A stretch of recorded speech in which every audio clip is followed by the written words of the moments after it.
Hola, buen día amigos de América Latina. Les habla Adolfo Manaure, director editorial de The Standard CIO. Y bueno, hoy estamos ya entrando en la segunda sesión de nuestras jornadas digitales sobre Cloud Computing 2024. Hoy nos vamos a dedicar a un tema siempre crítico en torno a la innovación tecnológica, que es el tema de la seguridad. Y para ello nos acompaña hoy Ángel Salazar, quien es Security Engineering Manager de Checkpoint. Ángel, bienvenido. Adolfo, ¿qué tal? ¿Cómo estás? Muy buenos días por acá, buenas tardes por allá. Eh, Efectivamente, buenas tardes de este lado del Atlántico. Así Bueno, es.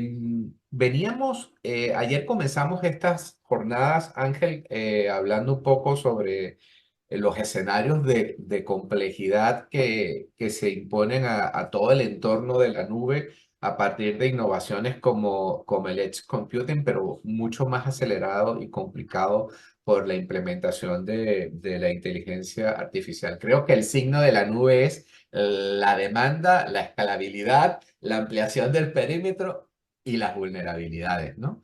En este sentido, ¿cómo visualizas el entorno cloud de cara a los desafíos que supone proteger la información, proteger el acceso, la calidad de los datos ante los ciberataques?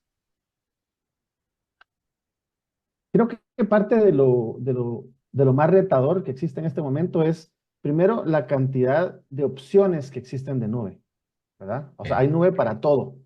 Entonces, cómo las empresas o las personas eligen con qué nube trabajar, es estos factores de decisión muchas veces pasan por los costos, pero los costos muchas veces implican la carencia de ciertas características que pueden ser importantes. La otra cosa es que se tiene que tomar en cuenta que cuando hacemos contratos con nube, existe este tema de el traslado de la responsabilidad. ¿Hasta qué punto mi proveedor de nube es responsable de mi seguridad? Normalmente no lo es, ¿verdad? Mm. Normalmente es responsable de ciertas características como garantizarte disponibilidad del sitio, porque quizás en la nube para un proveedor es el valor más importante para sus clientes es que tu información o tus accesos van a estar disponibles, ¿verdad? Pero te tenés que encargar de la seguridad. Entonces, si sumamos esta amplia variedad de sabores diferentes, de tecnologías diferentes, a la escasez de recurso humano con conocimientos de ciberseguridad y obviamente con conocimientos de nube, porque a nivel de networking era muy fácil encontrar a alguien con 15 años, 20 años de experiencia en redes. Ahora no puedes buscar una plaza a alguien que tenga 20 años de experiencia en nube, Claro. ¿verdad? Difícil. Entonces, esto tiende a ser una mezcla óptima para quienes se quieren aprovechar de esto, ¿verdad? El software, por sus características inherentes, tiene tendencia a tener vulnerabilidades, Claro. ¿verdad? Entonces, gestionar tanto software, tantas vulnerabilidades, con tan poco recurso y tan poco entrenado o con poca experiencia, mezcla todo esto perfectamente para quien quiera hacer daño, ¿sí? Efectivamente. Entonces, hay diferentes tipos de amenazas, pero quizás la cantidad apabullante de tecnología es quizás el riesgo más alto que estamos enfrentando. Y en este sentido, ¿cuál se puede hablar de un catálogo de amenazas que estén en el top máximo en estos momentos, que ustedes estén visualizando como las que más les preocupan? Sí, sí, existen, digamos que podemos dividir las amenazas en el tipo amenaza tecnológica, ¿verdad? O sea, existen los tipos de amenazas conocidas por el momento, como el ransomware, porque los cibercriminales están motivados por algo, y en este caso Correcto. es una ganancia financiera. Entonces, hace muchos años los hackers muchas veces están motivados por otras cosas, ¿no? Nada más querían hacer show off de que yo vulneré esta página y poner mi bandera. Ahora no, ahora lo que quieren es crimen organizado, ¿verdad? Entonces quieren dinero y el ransomware es una manera de ir directo a la víctima, a extorsionarle y a decirle o me das dinero o no te devuelvo tu información en primer lugar o vendo tu información, que es peor, ¿sí? Ese es un tipo de amenaza terrible. Y otro tipo de amenaza es el uso de los recursos, ¿verdad? Data mining, por ejemplo, que es aprovecharme de lo que tú estás pagando en la nube para yo generar ganancias para mí. En ambos casos es ganancia económica. Entonces, el consumo de tus recursos y el ransomware son las dos amenazas principales que están enfrentando las organizaciones en nube. Correcto. Y por otra parte, el tema, no sé cómo visualizan también el tema de cómo el espionaje y las relaciones, las tensiones geopolíticas en el mundo también se comienzan a trasladar a estos escenarios de vulnerabilidad. Totalmente. Digamos que para los lenguajes militares, ¿verdad? Están los dominios tierra, mar, aire y está el dominio cibernético también, ¿verdad? Ese es un campo también de batalla y muchas veces las personas comunes y corrientes quedan en medio de esta batalla y, y muy posiblemente lo que pasa es que utilizan sus recursos para hacer un ataque. Es decir, Correcto. cuando lanzan un ataque de denegación de servicio, por ejemplo, lo hacen utilizando redes, zombies, les llamaban antes, o botnets, de víctimas. Entonces usan tus recursos para lanzar ataques y ser difíciles de rastrear. Eso es una. Y la otra es, ellos necesitan financiamiento. Y pues ahí deriva lo mismo, ¿verdad? Necesitan plata y es así como la consiguen. Correcto. Bien, antes de pasar a mi próxima pregunta, bueno, recordarles a las personas que nos acompañan que el chat está abierto para que puedan compartir con Ángel cualquier inquietud y podamos sacarle mucho mayor provecho a su conocimiento.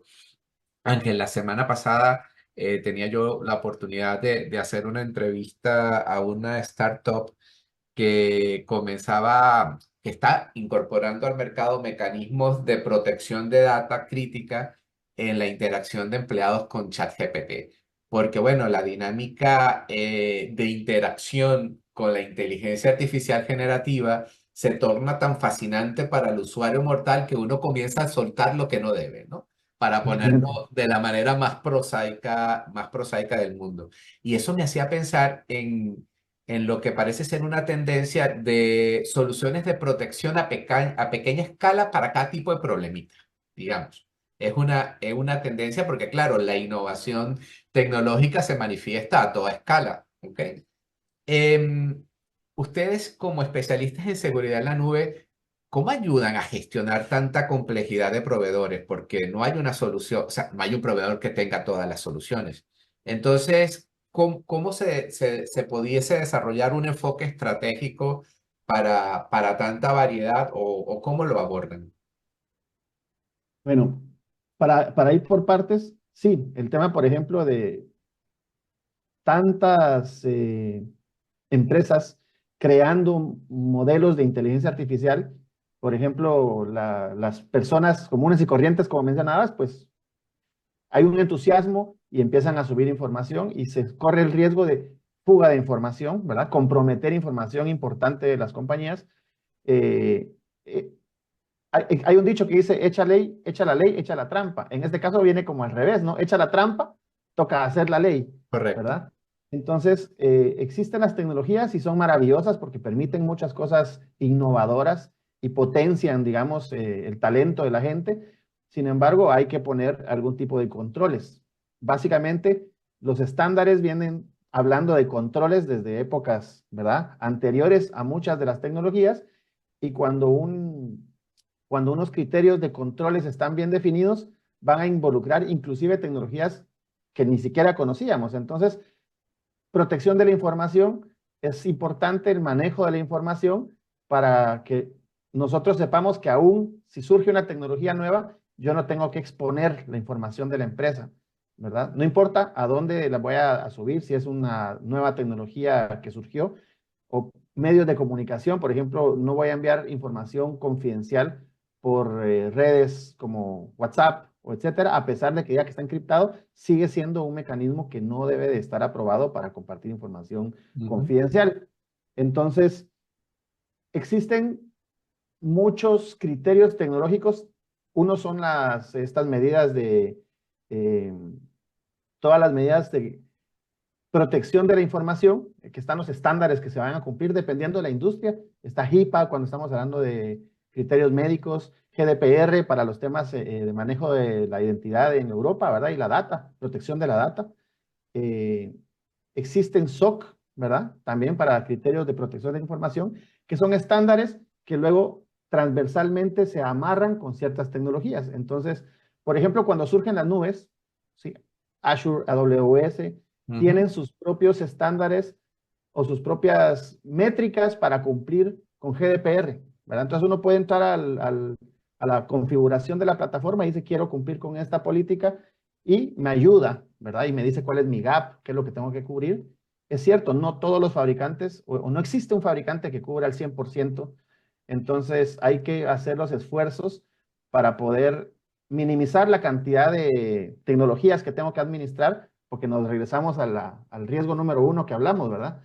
Mientras más plataformas tengo que gestionar, más riesgos corro de hacer alguna configuración mala. Entonces, tratar de consolidar, ¿sí? Existe ahora que se llama algo que se llama Cyber Security Mesh Architecture, y esta arquitectura lo que busca es que las mismas plataformas o las mismas tecnologías conversen entre ellas, compartan indicadores de compromiso y me ayuden a mí como administrador para poder reducir, digamos, ese estrés o esa fatiga por alertas, Ok. ¿no? Yo pueda gestionar y que las tecnologías trabajen de verdad para mí y no que yo sea el que trabaje todo el tiempo tratando de identificar algo, sino que las tecnologías me resuman y me digan dónde es que yo tengo que enfocar mis esfuerzos. Oye, Ángel, eso que me señalas me hace mucho sentido, pero esto sería como un estándar, un consorcio, o en todo caso es un atributo de los proveedores el que puedan generar este diálogo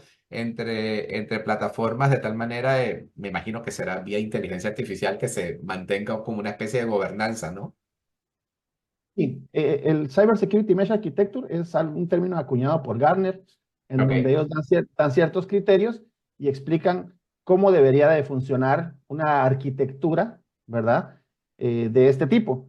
Obviamente se llegan a acuerdos y estándares en donde, por ejemplo, cuando se envían los logs hacia un SIEM, ¿verdad?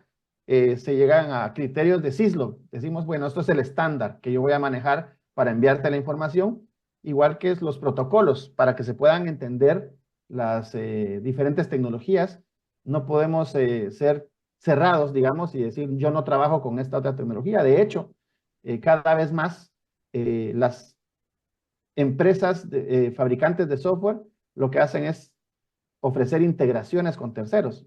Y ya. estas integraciones con terceros generan valor para los usuarios, porque, como dijimos, no todos hacen de todo, no, es imposible que alguien diga, yo hago el 100%. Entonces, es importante poder hacer mucho con la tecnología que tengo y cuando necesito algo más en el ecosistema de seguridad, poder integrarlo. Eso es valor. Correcto. Oye, una pregunta. En este momento, la implementación de la inteligencia artificial a nivel de los proveedores de soluciones en ciberseguridad no están abonando o de alguna manera acelerando este tipo de, digamos, de conjunción de controles o no sé. Digamos que el uso de la inteligencia artificial no es nuevo, ¿verdad? Pero más que inteligencia artificial existe el machine learning, ¿verdad? Correcto. Ok. Que viene siendo, digamos, en donde la industria se pudo hacer fuerte ya desde hace unos años, ¿verdad? Y el machine learning ayuda, por ejemplo, a la toma de decisiones más rápido para detectar si un indicador es de compromiso o no, ¿verdad? Si esto es Ok. malicioso o no es malicioso. La inteligencia artificial tuvo un boom el año pasado y el antepasado con el usuario común y corriente, porque el tema de modelaje del lenguaje natural y el de creación de imágenes pudo aprovechar los avances tecnológicos en procesamiento, ¿verdad? Los CPUs tienen más capacidad hoy que nunca y la capacidad de almacenaje también, ¿verdad? Podemos almacenar data exageradamente. Por lo tanto, el machine learning ahora pudo avanzar más porque ahora tenía más data de la cual poder hacer procesos y tomar decisiones. Entonces, el que se volvió accesible a todo mundo, a todas las personas, es lo que ha hecho que el tema de inteligencia artificial suene tanto. ¿Verdad? Las universidades ahora dicen, arquitectura con inteligencia artificial o diseñador con, digamos que en realidad lo que, pues nos tenemos que adaptar, el ser humano se tiene que adaptar en sus carreras profesionales en el uso de las tecnologías de inteligencia artificial para poder ser más eficientes y efectivos a la hora de hacer algo. Entonces, lo mismo pasa con la tecnología de ciberseguridad. No tendría sentido tener 50 personas analizando logs, ¿verdad? A ojo humano aquí, cuando podemos usar unos buenos lenguajes de machine learning y de inteligencia artificial para poder aislar eventos y determinar si esto es un incidente de seguridad o no. Correcto. Y en este sentido, me gustaría muchísimo abordar cuáles deberían ser, a tu criterio, una hoja de ruta para de alguna manera, concretar un enfoque holístico del tema de la seguridad o la protección de data crítica en la nube, a la luz de que nuestras empresas en América Latina tienen como que distintos estatus, como ocurre en todo el mundo, de uso de la nube como infraestructura, ¿no? Justo ayer que hablábamos de tema de gestión operativa, el experto que nos acompañaba nos hablaba de que había un gran contingente de empresas que efectivamente ya había hecho la migración, casi que a réplica de su infraestructura a la nube, y en estos momentos comenzaba como un proceso de gestionar la eficiencia, y eso también ponía en evidencia los niveles de dificultad de la data existente o de los sistemas legados a la hora de comenzar a modernizar infraestructura. Transversalmente a eso está todo el tema de la seguridad de la información. Si nos pusiéramos en los zapatos de alguien que arranca el proceso de modernizar infraestructura, digamos que ya está en la nube y que comienza a ver en el panorama modernizar la calidad de su data para comenzar a ver aplicaciones de inteligencia artificial, para comenzar a extender el cómputo al edge, por ejemplo, em, qué tuercas hay que afinar o qué clavijas hay que afinar para entonar mejor una estrategia de ciberseguridad en estos momentos. Y primero, sí, es cierto, la jornada hacia la nube lleva diferentes pasos, ¿verdad? De alguien que tiene todo en premisas a comenzar a llevar su información hacia la nube, que es el primer paso. Normalmente le dicen lift and shift, que es agarremos todo y virtualicemos, Sí, ¿verdad? Y es agarrar las máquinas virtuales y ponerlas, en vez de tenerlas en un data center, tenerlas en la nube. Los beneficios son que yo ya no le tengo que dar mantenimiento a todo el core que mantiene estos sistemas, pero no estoy aprovechando la nube al 100%, porque por ejemplo tengo un servidor encendido 24/7 y cuando me llegue la factura, yo voy a decir, ¿por qué me vine a la nube? claro. ¿Verdad? Entonces tenemos que hacer toda esta parte de irme moviendo hacia la nube, ¿verdad? Cloud at scale, que le llaman, e ir adaptándome, por ejemplo, a tener unos sistemas que ya funcionen a la velocidad que funciona la nube y que se adapten con el camino hacia Cloud Native, que es tener sistemas nativos de nube, es donde yo puedo aprovechar, digamos, tener funciones serverless que no usen servidor, sino que solo funcionen bajo un llamado, ¿verdad? Y contenedores que son entidades más pequeñitas que de una máquina virtual y solo pagar por lo que de verdad estoy usando. Entonces, en ese camino, ¿cómo protejo yo esto?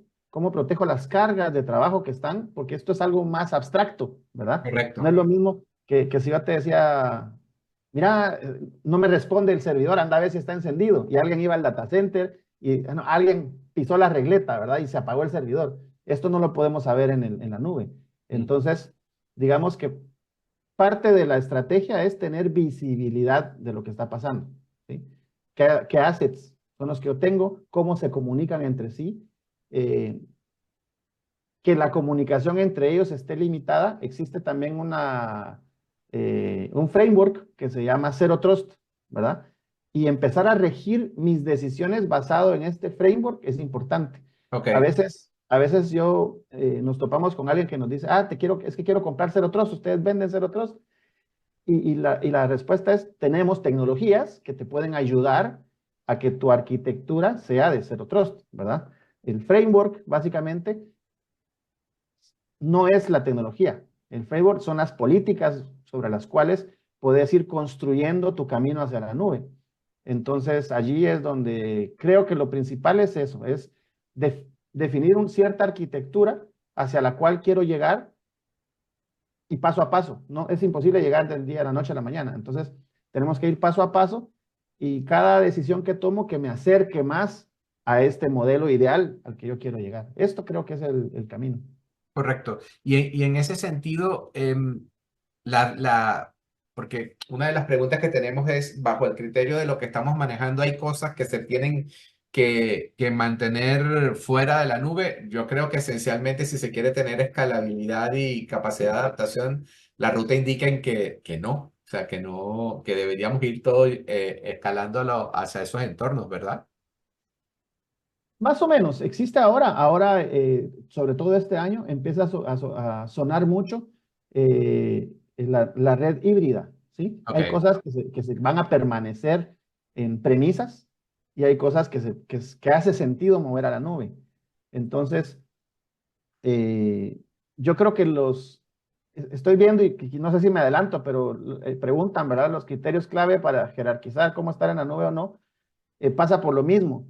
Tiene que analizar sus casos de uso de negocio y nosotros podemos decidir en base, primero, las personas. ¿Qué personas tienen acceso a la información? Y por ya, ahí se va mantando el tema ya, de Zero Trust. ¿Quiénes tienen acceso?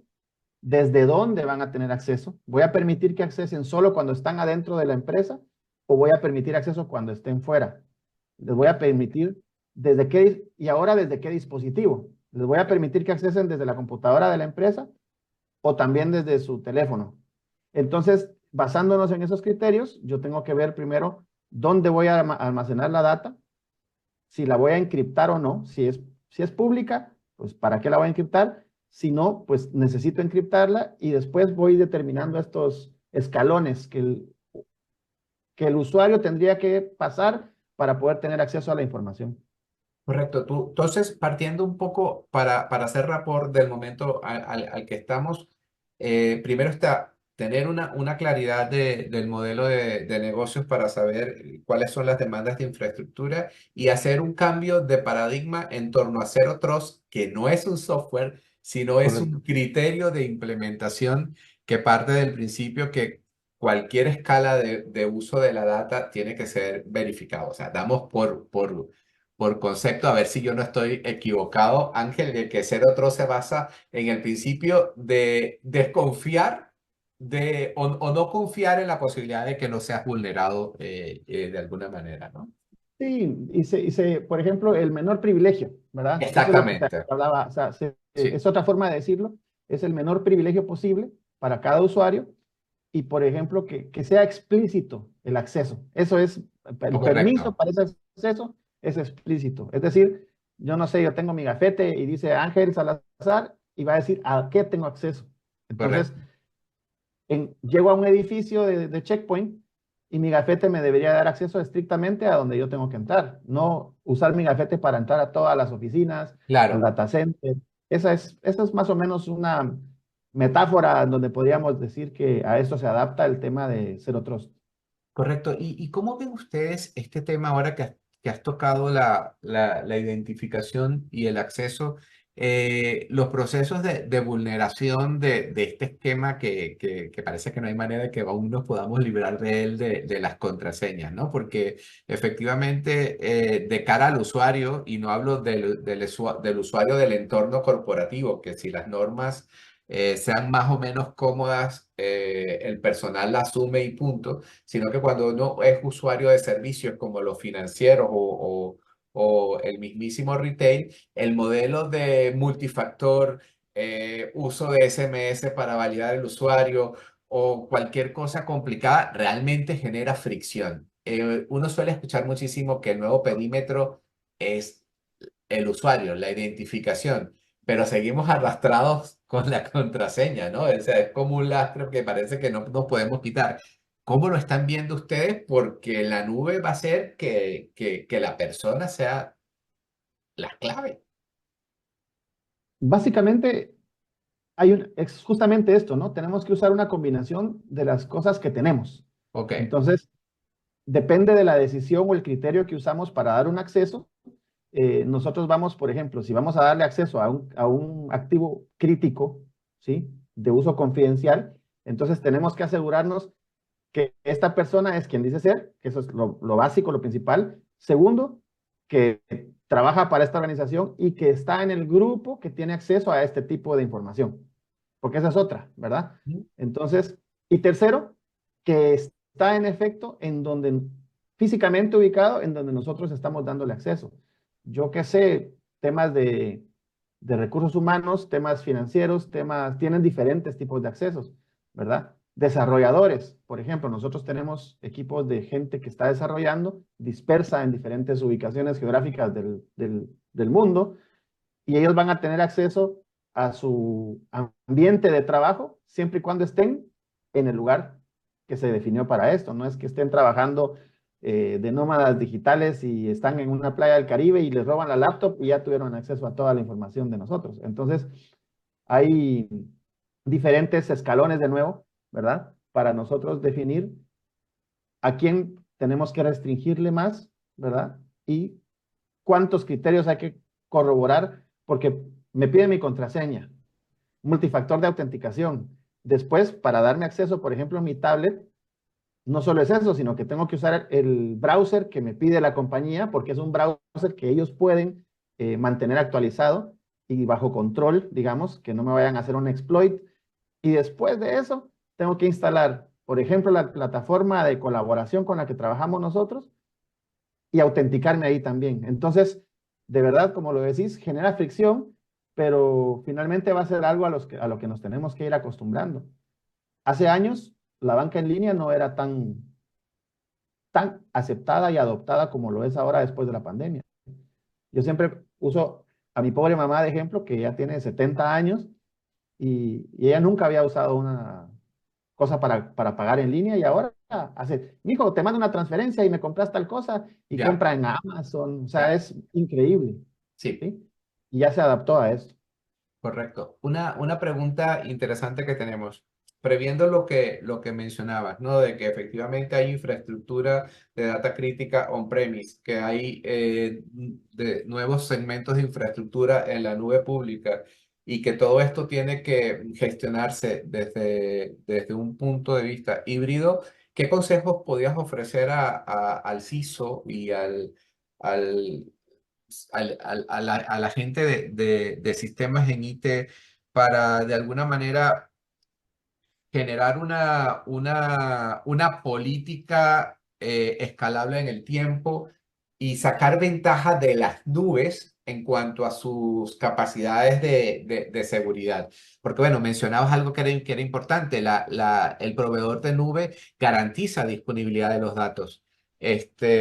Pero también tiene estándares a los cuales regirse para que este funcionamiento sea óptimo. Entonces, ¿cómo sacas tu ventaja de esa complejidad para tener una mejor seguridad de la información?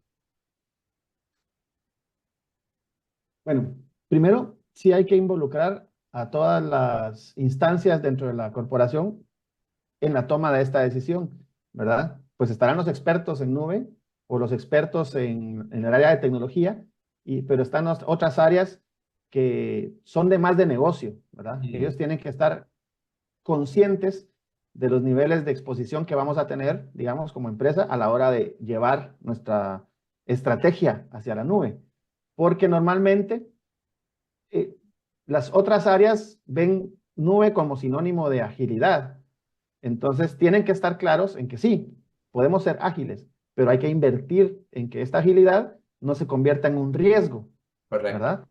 Porque, digamos, el awareness, ¿verdad? O la concientización para todos estos equipos eh, tiene que hacer mella en que ellos sepan de que hay que invertir dinero en educar a la gente primero y luego en invertir en tecnologías para poder proteger todo esto. Vamos a poner un ejemplo rapidísimo que es, por ejemplo, una tienda en línea o una banca en línea, ¿sí? El equipo de desarrollo se tiene que adaptar a la velocidad de lo que se hace en nube.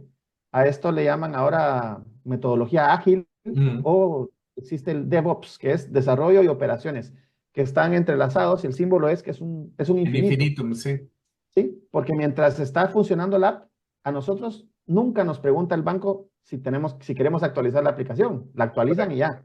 Y le correcto. agregaron al día siguiente, vimos que le agregaron reconocimiento facial, ¿verdad? Esto que pasó para nosotros en la madrugada, en realidad fue una decisión que tomaron muy rápida para darle más seguridad a la aplicación, ¿verdad? Y el equipo de desarrollo trabajó aún cuando la aplicación estaba funcionando.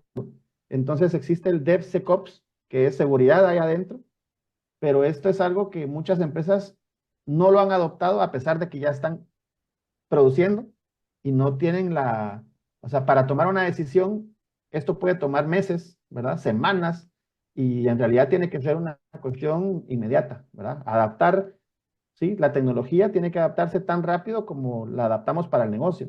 Claro que Entonces, debería incluirse el ámbito de la ciberseguridad como una etapa misma del proceso de desarrollo de la aplicación. exacto, desde el diseño, ¿sí? Ya, Cuando estamos diseñando algo en el negocio, tenemos que incluir la ciberseguridad de una vez y no esperar como cuando construye un edificio, ¿verdad? Ya que está construido el edificio, bueno, y ahora, ¿cómo lo aseguramos? No, eso tiene que estar desde antes.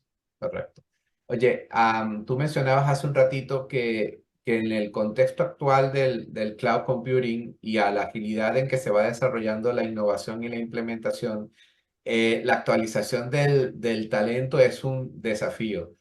En el área de ciberseguridad siempre ha habido un déficit de capacidad profesional para atender el tema de la protección de datos. ¿Cómo se puede abordar esto a la luz, por ejemplo, pienso yo, de implementaciones de mayor optimización vía Machine Learning o cómo se afronta en un contexto tan cambiante como el de ahora el tema de la cultura de la ciberseguridad? Porque es como un lugar común recurrir a esto de la importancia que la organización se comprometa con las prácticas de ciberseguridad.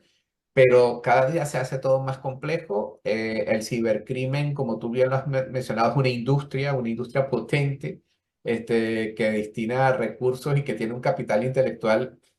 O sea, lo vemos Bárbaro. todos día a día de lo ingeniosos que son.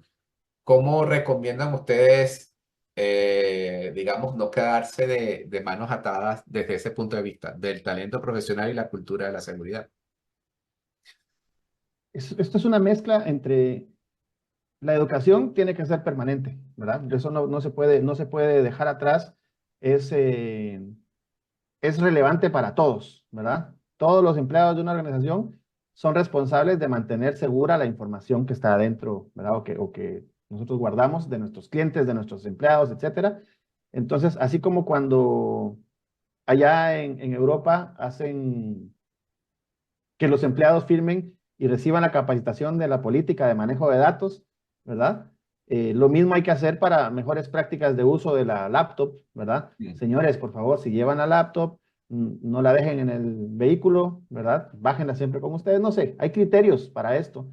Y una es que la política, o sea, recursos humanos, por ejemplo, tiene que acompañar todo esto con unas campañas de concientización y de educación a los empleados, en primer lugar. Y en segundo, a los empleados que están en el área de tecnología, es indispensable darles permanentemente educación. Muchas veces, por eso es que hay que involucrar a los organismos de negocio para que sepan que tenemos que tener capacitado a nuestro equipo, porque Correcto. muchos ingenieros se quejan que tienen 10 tecnologías que administrar, pero no les quieren autorizar los entrenamientos, ¿verdad? Entonces, es difícil, ¿verdad? Y si ellos se llegan a equivocar, pues no es que sea su responsabilidad. Ellos tenían una necesidad que no se satisfizo. Entonces, esas son las dos cosas importantes. Y luego existen eh, servicios gestionados. Mientras la persona adquiere los conocimientos, se puede tener esta capa adicional Correcto. de servicio en donde me ayuden a gestionar, a tomar decisiones, porque normalmente, como te mencionaba, falta mucha gente con la capacitación, ¿verdad? O experta en ciberseguridad. Entonces podemos subcontratar a quien haga la gestión mientras me están dando la educación. Y entonces vamos cerrando ese gap. Y la inteligencia artificial, estuvo una convención de Gartner hace unas semanas y decían que para 2050 la IA iba a cerrar la brecha de falta de De educación en profesionales. ciberseguridad, pero falta mucho para eso. O sea, mientras eso pasa, ¿verdad? Tenemos que mitigar un poquito a pie y un poquito andando, dice el dicho, Exacto. ¿no? Correcto. Entonces, permitir que los expertos me ayuden gestionando, entrenándome, mientras nosotros damos nuestras capacidades, ¿sí? Correcto. Tú que estás en el área de evangelización desde CTO de Checkpoint, cuéntanos un poco cuál es la propuesta de valor de Checkpoint en este momento ante este escenario de complejidad. ¿Dónde está poniendo el foco? Digamos que el foco nuestro está puesto de diferentes maneras, principalmente la parte tecnológica, que es una arquitectura consolidada. Entonces, nosotros le llamamos Infinity, pero es un modelo de arquitectura consolidada en donde estamos nosotros permitiendo que interactúen entre sí nuestros diferentes pilares que tenemos. Tenemos tecnología, imaginemos que esto es un pedazo de software que se instala en la laptop o en el teléfono o en un gateway o en la nube. Todos estos pedacitos de software tienen la capacidad de usar todos nuestros avances tecnológicos. Entonces, cuando nosotros liberamos un avance tecnológico, es transversal a todas nuestras plataformas. Eso es útil. Y luego hacemos que, gracias al Machine Learning e inteligencia artificial, consuma la data de todo lo que está pasando en el mundo y me ayude a prevenir el ataque que puede venir. Digamos que alguien en Japón escaneó un código QR, ¿verdad? En un menú y detectó una amenaza en ese archivo. De esta amenaza se actualizan todos los equipos a nivel mundial. Entonces, si a mí me llegase un correo electrónico con esta amenaza, automáticamente la descarto sin entrar en un proceso de evaluación, ahorro, digamos, tiempo, proceso, etcétera, y beneficio a todos mis clientes cada vez que detecto algo. Eso es una, que es el modelo de arquitectura. El otro, básicamente, es que tenemos una capa de servicios que se llama también Infinity Global Services, donde nosotros podemos ayudar en la etapa de evaluación a las empresas que quieren saber cuál es su situación actual, porque todos empezaron a irse a la nube, pero actualmente no están seguros de cuál es el siguiente paso. Entonces podemos llegar a hacer una evaluación y decirle, mira, tu nivel de madurez a nivel de Zero Trust, por ejemplo, es este, ¿verdad? Te conviene dar el paso 2, 3, 4. Esa es una. La otra es, tenemos la parte de transformación, es decir, que me dicen, mira, me quedé a medio paso, pero ya no sé para dónde seguir. Correcto. Entonces, tenemos expertos que te ayudan a seguir haciendo tu proceso de migración a la nube y te acompañamos para que lo hagas de una forma segura. Digamos que ya migraste, tenemos el equipo entonces de maestría. Hay falta de educación. Nosotros tenemos cursos, no solo de Checkpoint, sino de la industria, ISC cuadrado, pueden certificarse como CISP, ¿verdad? O CRISC, lo que necesiten. Nosotros tenemos el catálogo de entrenamientos que pueden tener acceso a los usuarios.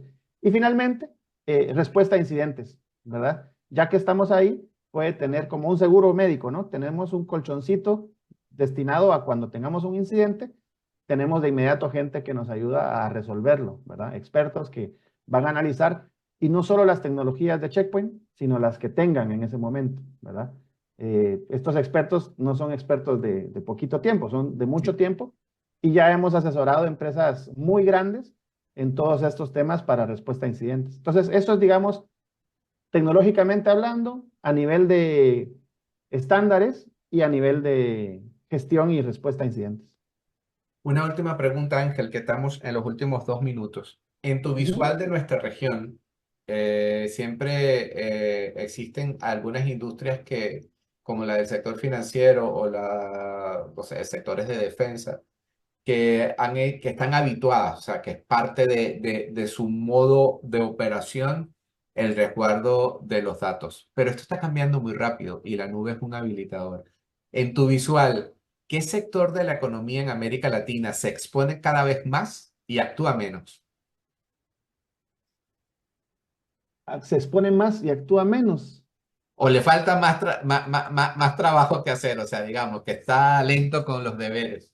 Honestamente creo que es el sector gobierno Ok, al que le ha costado más trabajo, pero creo que se debe a esto, a que han tenido la necesidad de adoptar tecnologías más rápido de lo que son capaces de pensar cómo se van a proteger. Esa es correcto. una, ¿verdad? La segunda es, a nivel gobierno, existe la burocracia no solo a nivel político, sino también a nivel de la toma de decisiones en términos de compras, ¿verdad? Y Ujú. los equipos de compras no necesariamente son expertos en tecnología y les cuesta mucho a veces eh, definir los criterios de evaluación. Muchas veces lo que hacen es decir, no, no, a mí que me den tres marcas, los criterios, yo los revuelvo y eso es lo que publico. Y publican una salsa, ¿verdad? Y después dicen, no, el mejor precio gana. Ya. Y eso es difícil, ¿verdad? Porque esto no puede jamás acompañar a una estrategia de lo que estamos hablando, ¿verdad? Durante media hora, eso no puede acompañar una estrategia. Y muchas veces la decisión para comprar algo, dependiendo del monto, puede tomar un año, 2 años, y mientras tanto la información de un país entero puede estar en riesgo. Entonces, creo que Y es, ya me has dado razones de por qué han pasado las cosas que han pasado en los últimos años. sí, sí, no, no vamos a mencionar, pero no hace Sí, falta. sí, Hemos sí, visto sí, sí. brechas de Ya, seguridad. ya me lo has dejado claro, efectivamente. Bueno, Ángel Salazar, Security Engineering Manager de Checkpoint. Oye, te agradezco muchísimo estos minutos, Ángel. No, Muy a ti, muchas valiosa la gracias. información que has compartido con nosotros. A las personas que han estado en la sesión, muchísimas gracias. Mañana estaremos hablando nuevamente, esta vez sobre inteligencia artificial y sus capacidades de innovación desde la nube con la gente de Red Hat. Nos vemos mañana y a ti, muchas gracias. Te estaremos compartiendo este contenido apenas lo tengamos disponible y bueno, mucho éxito. Claro, a la orden. Gracias a todos. Excelente día para ti. Hasta luego.